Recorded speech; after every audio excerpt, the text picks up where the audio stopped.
আমরা গোপন সংবাদের ভিত্তিতে জানতে পাই যে বেনাপোল কাস্টমস হাউসের এই যে আপনার হাসিবুর রহমান এখানে যে আপনার আছে যে রাজস্ব কর্মকর্তা শামীমা খাতুন শামীমা আক্তার ওনার সাথে উনি আছে যে ওনার অবৈধ লেনদেনের সহযোগী উনি এই টাকা পয়সা নিয়ে আজকে উনি টাকাকে ওনাকে হস্তান্তর করবে। এই সংবাদ আমরা গোপন সংবাদের ভিত্তিতে এই সংবাদ পাওয়ার পরে আমরা তাকে রাইট টাইমে এই কাস্টমস হাউসের গেটের সামনে টাকা সহ তাকে হাতে হাতে গ্রেপ্তার করি এই হাসিবুর রহমানকে, এবং তার কাছ থেকে আমরা 2,76,000 টাকা আমরা উদ্ধার করি।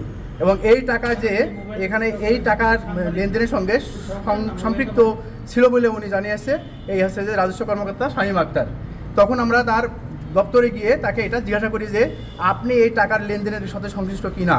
তখন উনি আমাদের জিজ্ঞাসাবাদের এক পর্যায়ে উনি স্বীকার করে যে হ্যাঁ আমি এই ধরনের কথাবার্তা বলেছি এবং টাকাগুলো আমার কাছেই দেওয়ার জন্য সে আনতেছিল। এই প্রেক্ষিতে আমরা এর পরবর্তীতে আমরা এখানকার যারা ঊর্ধ্বতন কর্মকর্তা আছেন ওনাদের উপস্থিতিতে যেহেতু টাকাটা পাওয়া গেছে হাসিবুর রহমানের কাছে, সুতরাং আমরা তার কাছ থেকে এই টাকাটা আমরা জব্দ করেছি এবং তারা যে মোবাইলগুলো ব্যবহার করছে সেই মোবাইলগুলো আমরা জব্দ করেছি।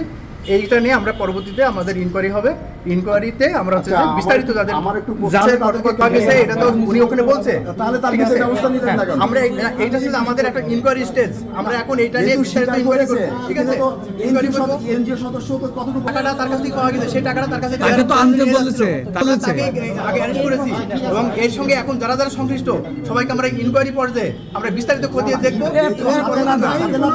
আপনার শামীমা আক্তার তো স্বীকার করছে, শামীমা আক্তার তো স্বীকার করছে আপনি কত টাকার বিনিময়ে ঘুরা হয়েছেন।